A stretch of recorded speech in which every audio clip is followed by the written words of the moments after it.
今天报道一则2023年租屋族报税一定要知道，请一定要看完这则知识新闻。希望继续收到热点新闻，请帮忙分享、按赞或订阅。接下来请看。2023过完年开工大吉，岁岁平安。没错，即将迎接报税季的来临。房子的事，龙房产新闻提供您小知识，让您岁岁平安。租屋族房租也可以报税哦。房客租屋报税常会遇见的问题有哪些呢？如我和室友合租，该怎么申请租屋报税？实务有一个常遇到的状况是，如果你是与别人合租，该怎么算？租金支出列举扣除额没有一间房屋只能申报一次的限制，因此你和室友合租公寓，每个人可以列举扣除的额度上限都是12.4万元。这边需要注意的是，需要租赁契约书正本。因此，如果你和几个朋友合租一间公寓，需要每个人与房东分开签约，才能大家都申报。举例来说，如果你们是2个人合租一间2万元的房子，与房东签署的合约就必须以同一个地址、同样的租金分开签约，才可以申请租金报税。我买房也租房，可以同时申报吗？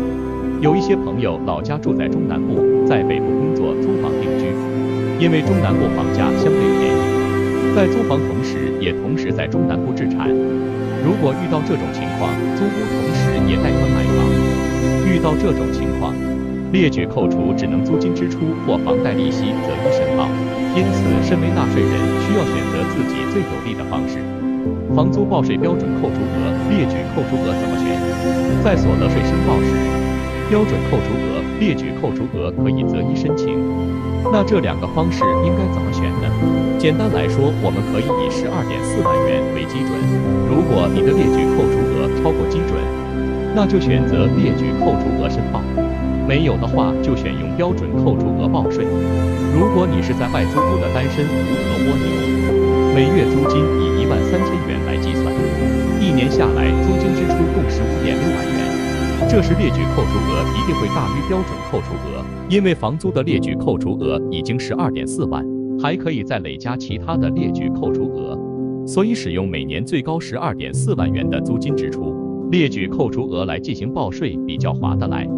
不过实际上的节税效果，还是要把各项目都条列出来计算才会知道哦。房租报税标准扣除额，如果使用标准扣除额方式，单身者的标准扣除额固定是12.4万，夫妻合并申报为24.8万元。标准扣除额不用减负任何单据或证明文件，即可直接扣除。因此，如果子女在外就学，不论是租屋在外或在校住宿，只要有办法提供住宿费缴费收据，也都是可以申报在你的租金列举扣除额中。另外有一点大家比较容易搞混的地方是，申报租金支出不一定要涉及在租屋中心制，只要附上自住切结书，同样可以申报所得税。